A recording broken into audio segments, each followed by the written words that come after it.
परम सत्कार्यो गुरु प्यारी सात संगत जी राधा स्वामी जी। सात संगत जी, बाबा जी कनाडा की संगत को दर्शन देकर अब यूएसए पहुंच चुके हैं जी। कल 27 जुलाई और परसों 28 जुलाई को बाबा जी यूएसए कैलिफोर्निया में संगत को दर्शन देंगे जी और संगत के साथ सवाल जवाब कार्यक्रम भी करेंगे जी। सात संगत जी, बाबा जी अक्सर जब भी कनाडा जाते हैं तो वहाँ से फिर यूएसए जाते हैं जी। पिछली बार जब बाबा जी वैंकूवर से यूएस जाने के लिए एयरपोर्ट के लिए निकले थे तो बाबा जी समय से 2 घंटे पहले ही निकले थे, क्योंकि इन 2 घंटों में बाबा जी ने एक बहुत ही ज़रूरी काम करना था जी।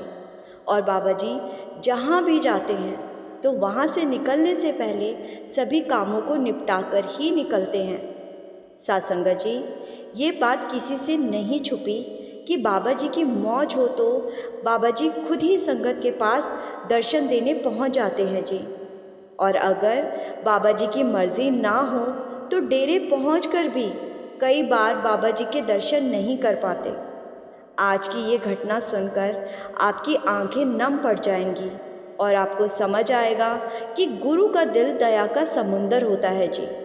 और जो लोग ये सोचते हैं कि गुरु को तो हमारी कोई परवाह ही नहीं है, तो ये घटना उन्हें तो ज़रूर सुननी चाहिए जी। सात संगत जी, जब बाबा जी एयरपोर्ट पर जाने के लिए निकले थे तो बाबा जी ने गाड़ी को दूसरे रूट से ले जाने को कहा था। तो बाबा जी के ड्राइवर साहब ने बाबा जी के कहने पर गाड़ी को दूसरे रूट से ले लिया। ये जो दूसरा रूट था ये बहुत लंबा था और कुछ गांवों में से होकर गुजरता था। बाबा जी जब एक गांव में से गुजर रहे थे तो वहाँ एक घर के आगे पहुंचकर बाबा जी ने गाड़ी को रोकने को कहा और ड्राइवर साहब ने वहाँ पर गाड़ी को रोक दिया। फिर बाबा जी गाड़ी से उतरे और साथ ही साथ बाबा जी के सेवादार और ड्राइवर साहब भी बाबा जी के पीछे चल दिए। तो बाबा जी ने कहा कि आप सभी कुछ देर यहीं रुकिए, मुझे अंदर किसी से मिलना है, मैं 10 मिनट में आ जाऊंगा। तो बाबा जी के साथ सिर्फ एक सेवादार उस घर के अंदर गए। जब बाबा जी के सेवादार ने घर की डोर बेल बजाई तो 2 से 3 मिनट इंतज़ार करने के बाद किसी ने दरवाज़ा नहीं खोला। तो सेवादार ने फिर से बेल बजाई तो अंदर से एक बुजुर्ग बीवी की आवाज़ आई और फिर उसने दरवाजे को खोल दिया।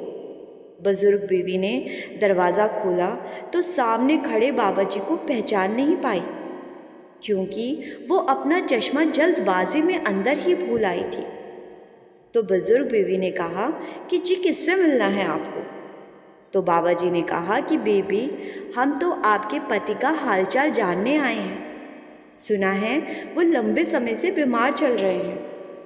तो बीबी ने सोचा कि ये ज़रूर मेरे पति के कोई जान पहचान वाले होंगे।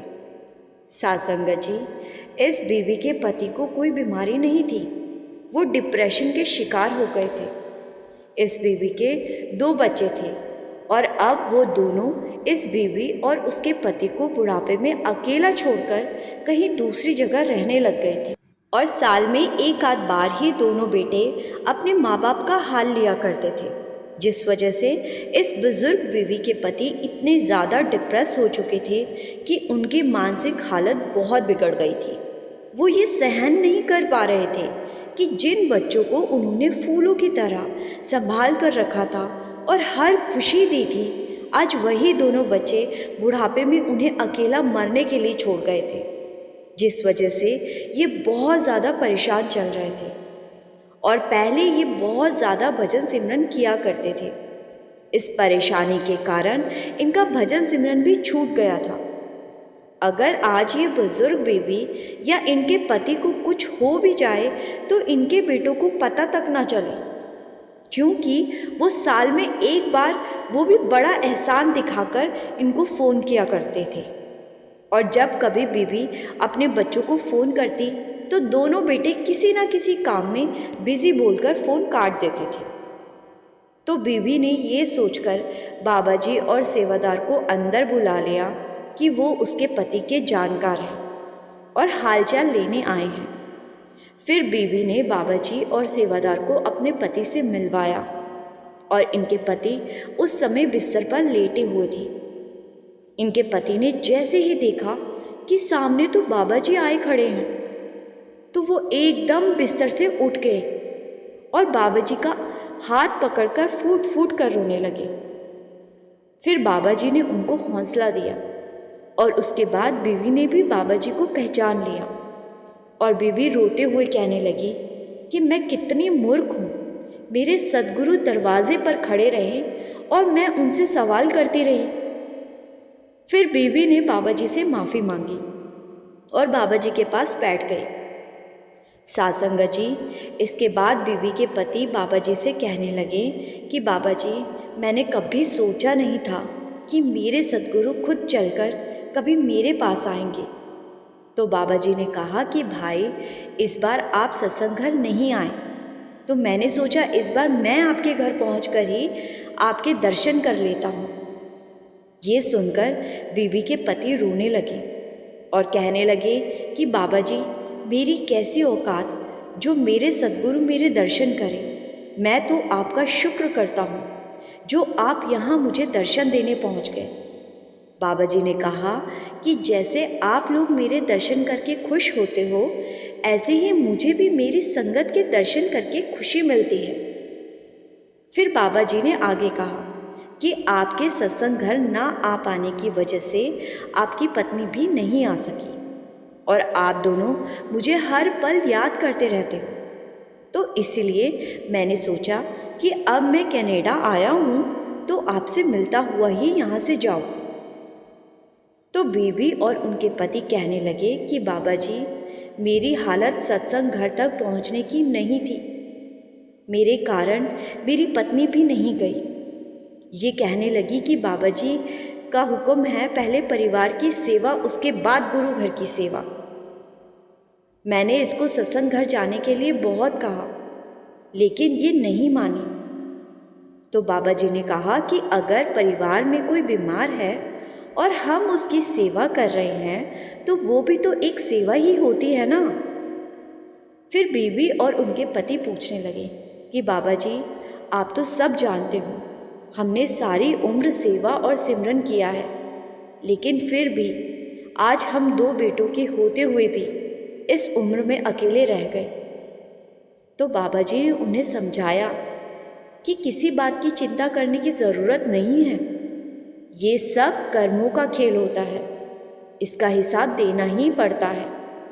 अगर मालिक थोड़े दुख देकर कर्मों का हिसाब किताब कर रहा है तो हमें मालिक से शिकायत नहीं करनी, बल्कि शुक्र करना चाहिए। जितनी जल्दी हमारा हिसाब किताब होगा उतनी जल्दी हम इस जेल खाने से आज़ाद होंगे। इसीलिए सब कुछ मालिक की मर्जी समझकर मालिक पर छोड़ देना चाहिए। मालिक कभी किसी के साथ पक्षपात नहीं करता और भजन सिमरन करने वाली रूहों का हिसाब किताब तो मालिक बड़े ही आराम से करवा देता है। इसीलिए आप मालिक पर भरोसा रखिए और झूठे रिश्तों के चक्कर में अपने असल रिश्ते को मत बिगाड़िए।